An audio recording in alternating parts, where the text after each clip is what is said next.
নমস্কার, welcome back to my channel. আমি পায়েল আর আপনারা দেখছেন ঐশী ব্লগস। আমি কিভাবে ঘরোয়াভাবে আলু বেগুন দিয়ে কর্তি মাছ বা চাপিলা মাছের পাতলা ঝোল রান্না করি সেটা আপনাদের সাথে শেয়ার করলাম। লাগবে কর্তি মাছ, মাছগুলো কেটে ধুয়ে পরিষ্কার করে নিয়েছি। লাগবে লম্বা করে কাটা আলু আর ডুমো ডুমো করে কাটা বেগুন। আর লাগবে দুটো বড় সাইজের পেঁয়াজ কুচি, কয়েকটি চেরা কাঁচা লঙ্কা, সামান্য পরিমাণে আদা। কড়াইয়ে তেল গরম হলে নুন হলুদ মাখানো মাছগুলোকে ভালোভাবে ভেজে নেব।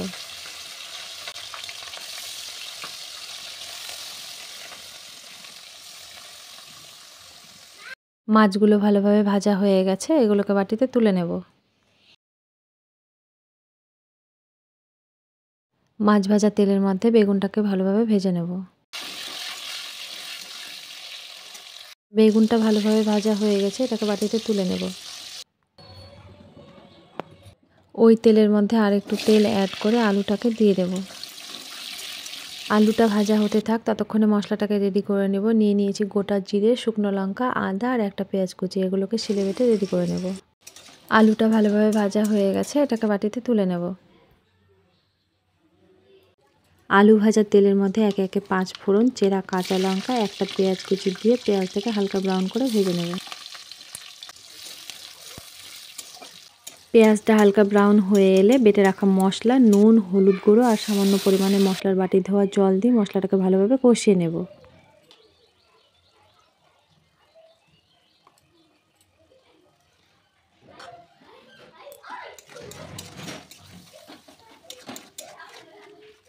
মশলা থেকে তেল ছেড়ে এসে মশলাটা ভালোভাবে কষানো হয়ে গেছে। এখন ভেজে রাখা আলুটা দিয়ে আরও কিছুক্ষণ কষিয়ে নেব।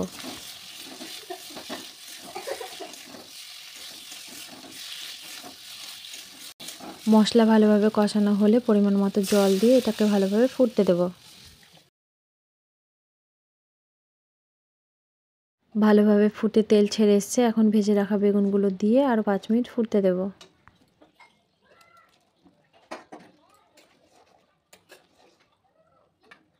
5 মিনিট হয়ে গেছে, এখন ভেজে রাখা মাছগুলো দিয়ে আরও 5 মিনিট ফুটিয়ে নামিয়ে নিলে তৈরি আলু বেগুন দিয়ে কর্তি মাছ বা চাপিলা মাছের পাতলা ঝোল। রান্নাটি ভালো লাগলে লাইক, কমেন্ট, শেয়ার, সাবস্ক্রাইব। আপনাদের একটি লাইক আমাকে আরও মোটিভেট করবে আপনাদের সাথে নতুন নতুন রান্না শেয়ার করার। ধন্যবাদ।